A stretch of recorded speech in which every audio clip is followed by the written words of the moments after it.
السلام عليكم ورحمة الله وبركاته. أنا أخوكم المعتز هاشم عبد هاشم. أنا استشاري جهاز هضمي وأمراض وزراعة الكبد ووكيل كلية الطب في جامعة جدة. أنا أشكر الملحقية الثقافية السعودية في أستراليا شكر جزيل على هذه الاستضافة الكريمة وإني أشارك معكم في هذه الندوة. أنا تمنيت إني أكون معكم وجها لوجه ونكون مع بعض، خصوصا في بلد عمري ما زرت أستراليا وتمنيت إني أكون فيه، لكني في يوم من الأيام إن شاء الله ربنا يكتبها ونتقابل معكم واحد واحد على خير يا رب. الظروف اللي احنا بنمر فيها حاليا مع جائحة كورونا الجميع يعرفها، ويعرف الايزوليشن والسوشيال ديستانسينج، ويعرف قد ايش الوضع مختلف عما تعودنا عليه في حياتنا. الواحد ما تعود انه يجلس في البيت، الواحد ما تعود انه ما يكون في هذا الخروج ولا في الاجتماع مع الاحباب والاصحاب، لكننا نقدر ما يفعله كل شخص منكم. أنا يمكن رسالتي الآن حتكون لاثنين، حتكون لمن يعمل في المجال الصحي ولمن يعمل خارج المجال الصحي. الناس اللي تعمل في المجال الصحي الكلام هذا مو للدكاترة فقط، لأن المجال الصحي ليس طبيب فقط. في المجال الصحي إحنا فريق كامل، إحنا عبارة عن تمريض وعبارة عن صيدلة وعبارة عن الناس اللي تشتغل في إدارة المستشفى والناس اللي تشتغل في الريسبشن والناس اللي تنظف المستشفى واللي يشتغل في المختبر. العمل الصحي هو فريق كامل، الجميع فيه، وكل حتى اللي ما ذكرت أساميهم إحنا بنعمل كفريق واحد. فكل شخص منكم شكرا لكل يوم هو بيروح على الواجهة الأمامية في الفرونت لاين وبيشوف مريض الكورونا وبيحاول إن شاء الله إنه يعالج مريض الكورونا، وبيكون في هذا الوقت وهو في باله دائما أهله، في باله دائما لما يرجع هو البيت كيف إن شاء الله إنه ما يعدي أطفاله ولا زوجته ولا أهله وهذا كله. أنا أحدكم وأنا أقدر تماماً ما تمرون به، ويمكن حتى أنا أقل منكم بحكم أنه الواحد هنا بيسوي عيادات، بينما في ناس منكم بتناوب وبتشوف مرضى وبتشوف في العناية المركزة، فشكراً لكم من القلب والله. لكن شكري الحقيقي حيكون موجه للناس اللي هم خارج المجال الصحي، للناس اللي هم فعلا ملتزمين وقاعدين في بيوتهم، للي حرم نفسه من انه حتى يخرج في الشارع ولا عشان يمنع انتقال الفيروس لشخص آخر ويمنع انتقال الفيروس لأحد كبير في السن. هو يعرف انه يمكن لو جاني انا، وربنا كتبها وجاني والحمد لله عدت، بس هو يعرف انها لو جات لي واحد صغير في السن فالأعراض حتكون خفيفة وبسيطة، بس إحنا بنقعد في بيوتنا عشان لا ينتقل لكبير السن والمصاب بالسكر والمصاب بالضغط واللي عنده أمراض نقص مناعة. فكل واحد فيكم الجهد اللي بيأديه في بيته الآن هو جهد فعلا يستحق الثناء وجهد يستحق الشكر.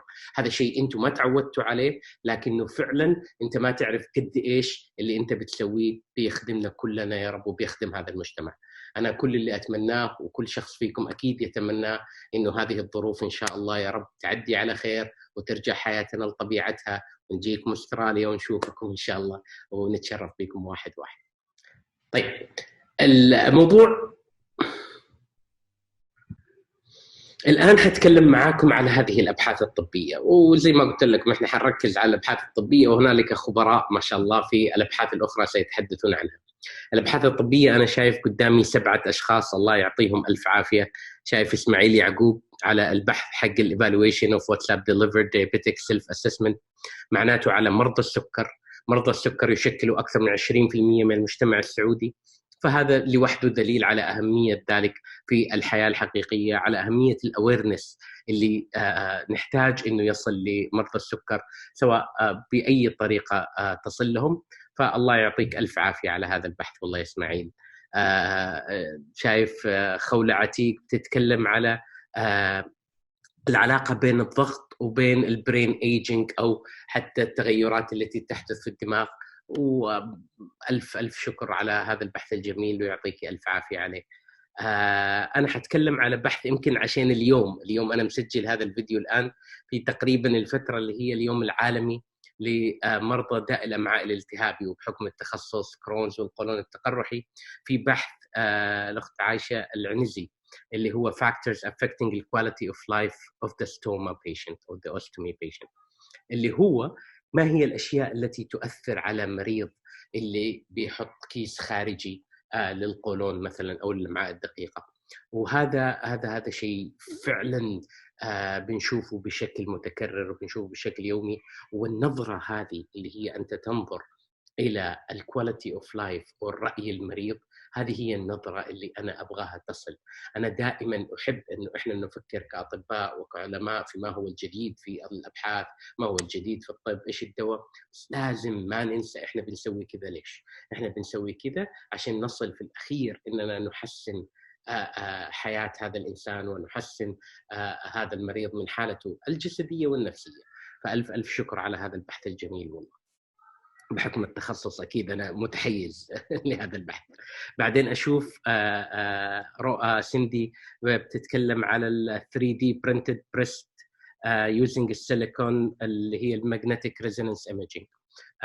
Again, breast cancer is an issue worldwide. It's تقريبا هو الأول في النساء في العالم كله. فيعطيك ألف عافية على هذا البحث الجميل والابستراكت الجيد اللي أنا قريته. نادر العتيبي كان بيتكلم على النيرسينج كير أو أهمية دور التمريض في الفنتيليتد بيشنت أو اللي هم الناس اللي على تنفس صناعي. يمكن هذه التوقيت حقها جدا مهم. احنا قاعدين نتكلم ايش هي مشاكل جائحة كورونا وليش احنا بنقعد في البيوت، لأنه في المستشفيات بشكل عام لما تلاقي مستشفى فيها 400 سرير، ترى ما في إلا 40 سرير منها اللي هي عناية مركزة واللي فيها اللي هي الأنبوبة التنفس الاصطناعي، الفنتيليتد بيشنت أو اللي هم الناس اللي على تنفس صناعي. يمكن هذه التوقيت حقها جدا مهم. احنا قاعدين نتكلم ايش هي مشاكل جائحة كورونا وليش احنا بنقعد في البيوت، لأنه في المستشفيات بشكل عام لما تلاقي مستشفى فيها 400 سرير، ترى ما في إلا 40 سرير منها اللي هي عناية مركزة واللي فيها اللي هي الأنبوبة التنفس الاصطناعي. فلما أنا أعطي أهمية لهذه الأنابيب ولا قد إيش أحتاج ممرضين ولا قد إيش أنا ما أبغى أي overwhelm الهوسبيتالز بالأعداد اللي ممكن تحتاج سرور، فهذا شيء جدا مهم. لما أعرف أنا أحتاج ممرضة واحدة إلى 1 أو 2 من المرضى على أنبوب التنفس وقد إيش هي تساعدهم، فعلا بيفيدنا إحنا كأطباء ومستشفيات وفي الحياة العادية. عبد الحافظ الحربي leadership style of clinical managers in Saudi Arabian hospital. It's a big issue. Wait inshallah till you come back and then we can talk about it in details. ويعطيك ألف ألف عافية على هذا الموضوع. وآخر واحد أظن كان الأخ عمر رشيدي، كان اللي هي factors influencing a nurse intention to work in the oncology specialty. بمعنى إيش هي الأشياء اللي تخلي الممرض أو الممرضة يقول ترى أنا أبغى أشتغل مع مرضى الأورام أو ما أبغى أشتغل مع مرضى الأورام. وهذه أيضا إكلينيكيا على أرض الواقع شيء مهم جدا. أنا I don't want to critically appraise each research here. I just want to let you know how proud we are and each one of us by you guys and how we wait for you inshallah to come back. نشتغل جميعا as a team واحد كلنا على أساس إنه يتطور النظام الصحي، وفي كلنا في الأخير هدفنا الوحيد وهدفنا الأول والأخير هو خدمة مرضانا وخدمة هذا الوطن. والله يعطيكم ألف ألف عافية، ترجعوا لنا بالسلامة يا رب.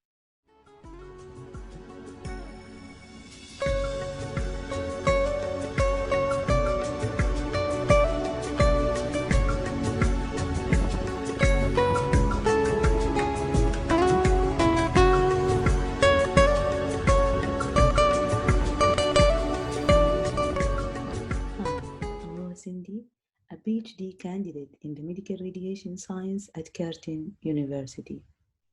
As we are aware, breast cancer is the most predominant cancer in women over the age of 40s worldwide. In fact, research has shown that some factors can increase the chance of developing breast cancer. These are known as risk factors. We all know some of them like age, family history, and gene mutations. However, what we often don't know is breast density. So the aim of my presentation today is to propose a study that can analyze the breast density in a quantitative manner using magnetic resonance imaging, MRI. So what exactly is breast density? It's the amount of fibroglandular dense tissue relative to the fatty non-dense tissue. The breasts that have a lot of glandular and very little amount of fat are called dense breast. So why is breast density important? Because it has been confirmed as an independent risk factor of breast cancer and has become incorporated into some models for overall personal risk assessment. So consistent with this risk relationship, women with dense breasts have demonstrated a higher chance of developing breast cancer compared to those with fatty breasts. So how do we assess breast density in clinical practice? Well, the evaluation of breast density using MRI is based on a visual evaluation. The radiologist use a classification system known as the ACR by Rad Atlas, according to which the density has 4 categories based on the amount of glandular tissue as shown in figure 5. So now I'd like to draw your attention to that. The ACR by RAD scores are subjective and varies between the radiologists, resulting in inter and even intra-reader variability. So to overcome this limitation, it would be interesting if we can analyze the breast density more objectively. That brings me to the aim of my proposed study, which is to identify the optimal MR breast imaging protocol and measurement method for quantitative assessment of breast density. In more details, this study aims to achieve the following objectives. Firstly, development of patient-specific 3D printed phantom or model using tissue mimicking materials for MRI. Then, quantitative assessment of the breast density in that phantom using different MR breast imaging protocols and measurement methods. Finally, quantitative assessment of the breast density in clinical breast MRI datasets. If we can achieve that, it would potentially provide a more reliable measurement of breast density, thus estimating the risk of developing breast cancer. That brings me to the end of my presentation. Thank you for listening.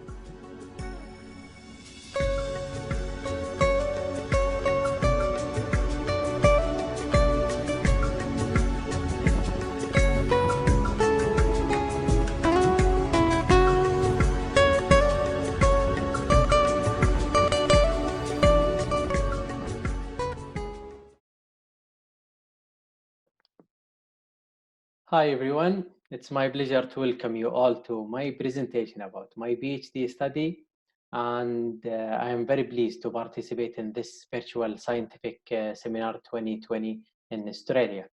So first, let me introduce myself. My name is Nader Al-Utaibi, and I'm a faculty member in the College of Nursing at King Saud University in Riyadh, and I am a PhD candidate in the University of Adelaide in Adelaide, South Australia.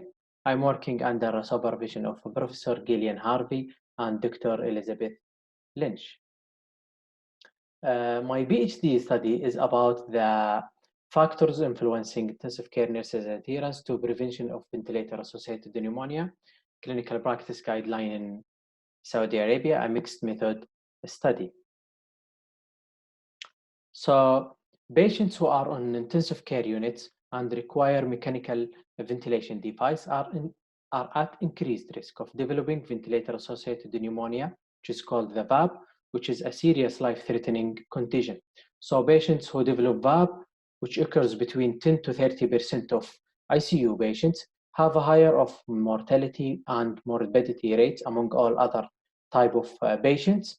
Also, VAP will lead also to increase the risk, the length of stay in the ICUs for those type of patients to up to 21 days. The estimated cost of caring for those type of patients is estimated to be between 40 to 65,000 US dollars per mechanically ventilated patient. Lastly, the VAB rates in Saudi Arabia is considerably higher comparing to other countries, and is estimated to be between 9 to 40 per mechanically ventilated per 1,000 ventilator dependency days. The good news is that VAB can be prevented by good infection control and early weaning from ventilation. And for this purpose, several clinical practice guidelines have been developed within the aim to reduce the incidence of VAB among patients. Within those clinical practice guidelines, there are some recommendations that fall within the specific remit of nurses, which are the elevation of head of bed to 30 to 45 degree to prevent the aspiration. In addition, hand hygiene before opportunities before and after patient contacts to prevent the infection. And lastly, the oral hygiene with 0.12% of oral chlorhexidine solution to prevent colonization of the aerodigestive tract. Nurses' adherence to these three recommendations is variable, and for this purpose, my PhD studies come here via three research studies. So in the first study, overall, I'm going to explore the level of ICU nurses to the three recommendations via three research studies.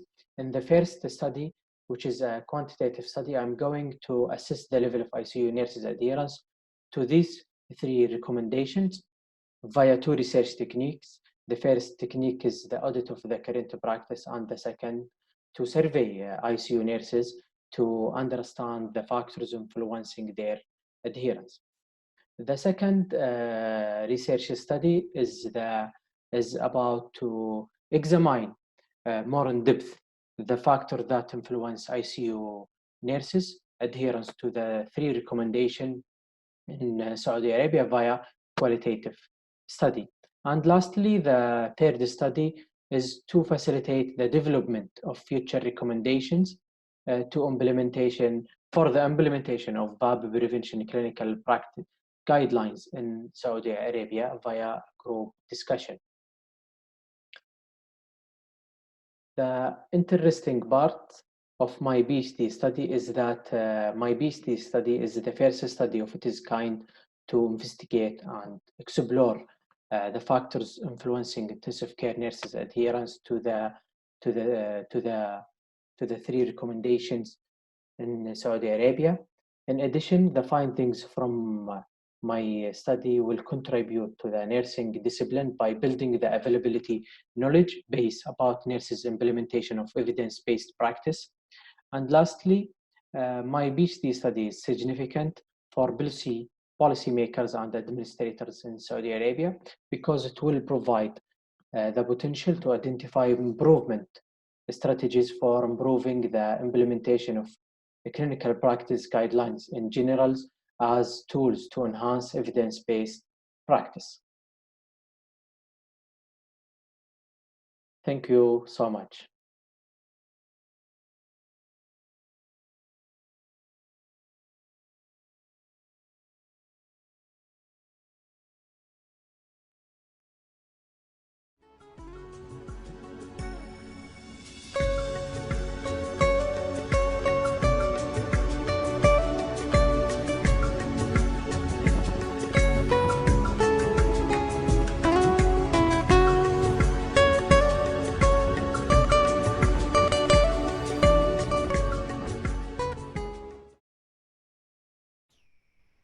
Hi everybody, this is Omar Al-Rashidi, PhD candidate at Adelaide Nursing School, University of Adelaide. I'm happy to share with you my PhD project titled with Factor Influencing Nurses' Intention to Work in the Oncology Specialty, Mixed Method Design.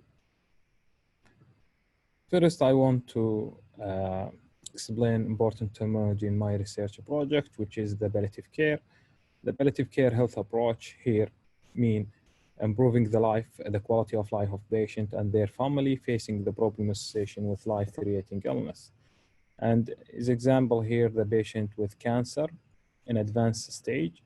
In this case, patient seeking in incurable stage of the disease, seeking for improving their life quality through pain management and symptom elevation and psychological support.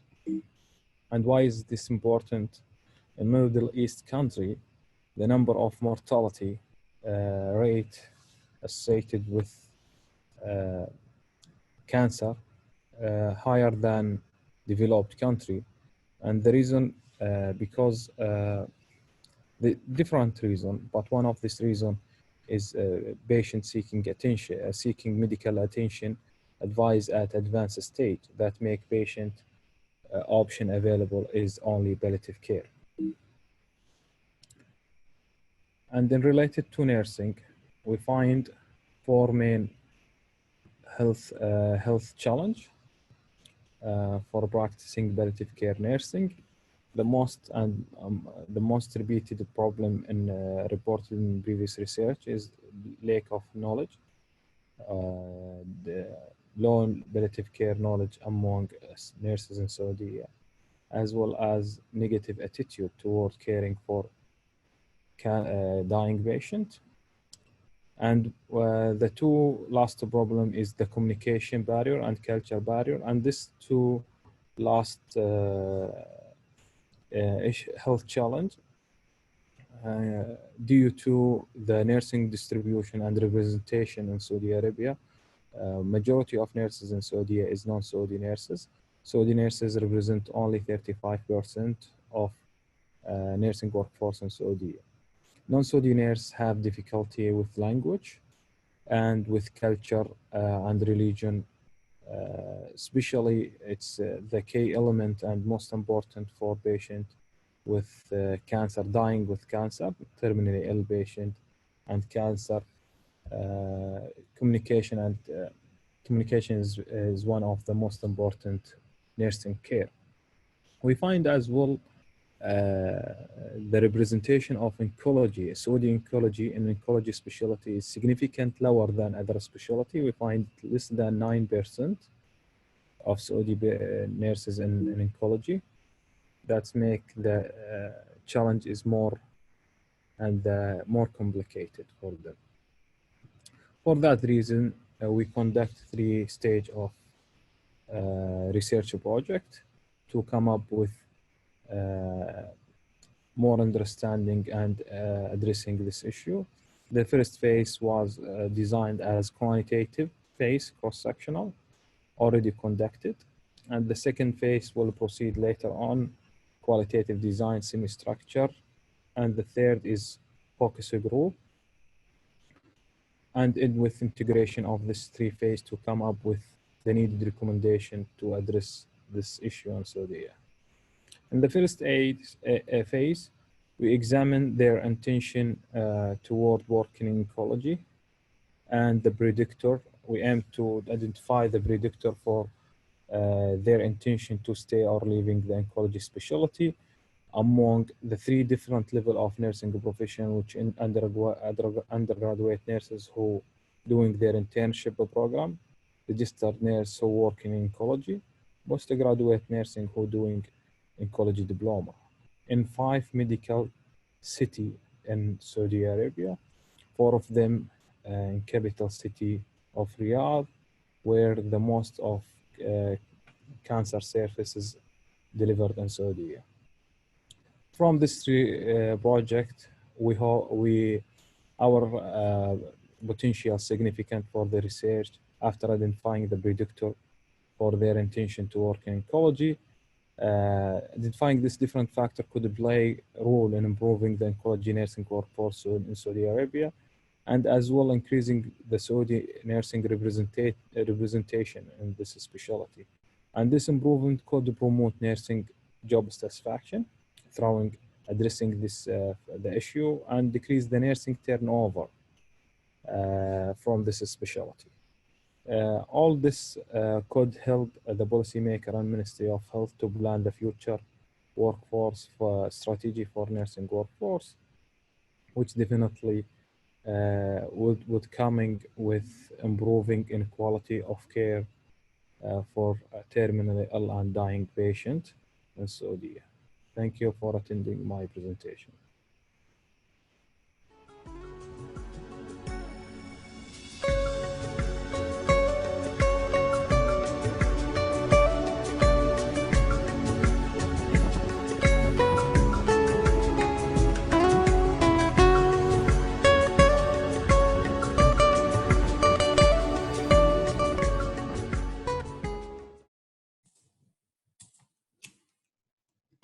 Hi everyone, my name is Ismail Yagoub. I'm a PhD student at the University of Newcastle School of Nursing. Firstly, I would like to thank the Saudi Arabian Cultural Mission in Australia for providing us this opportunity to participate in the Virtual Scientific Seminar 2020. I want to introduce my research topic, which is evaluation of WhatsApp delivered diabetic self-management education program for people with type 2 diabetes, a mixed method study.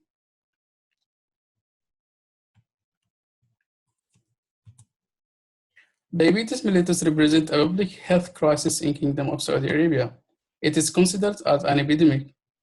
The International Diabetic Federation reported that there were 3,852,000 cases of diabetes in KSA.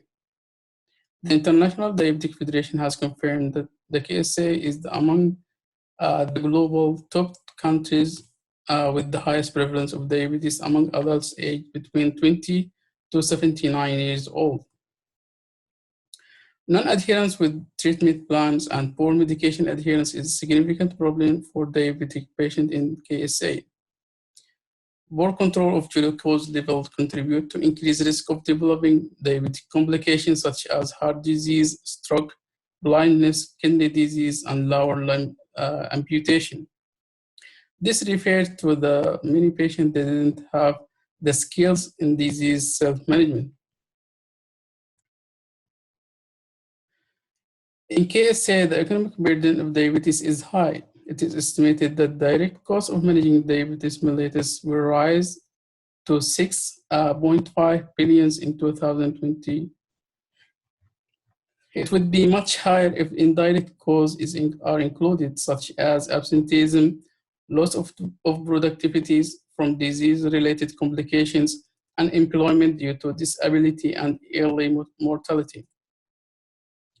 Better glucose control could be achieved by improved knowledge, attitude, and self-efficacy. People with type 2 diabetes in KSA usually refer to BHCs for treatment and follow-up.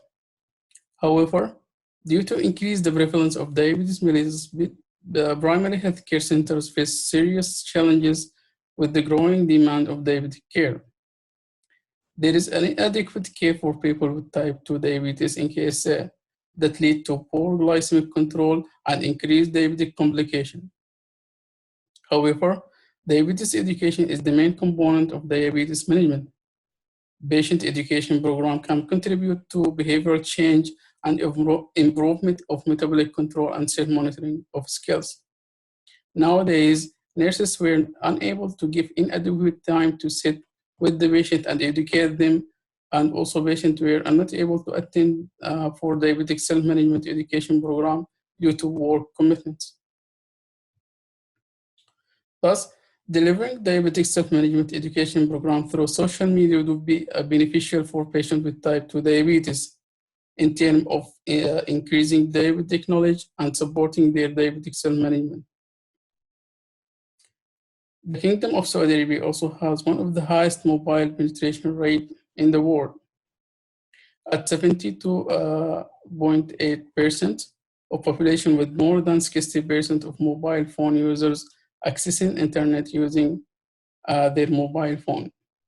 In addition, people in Kingdom of Saudi Arabia have been used social media application widely, specifically WhatsApp.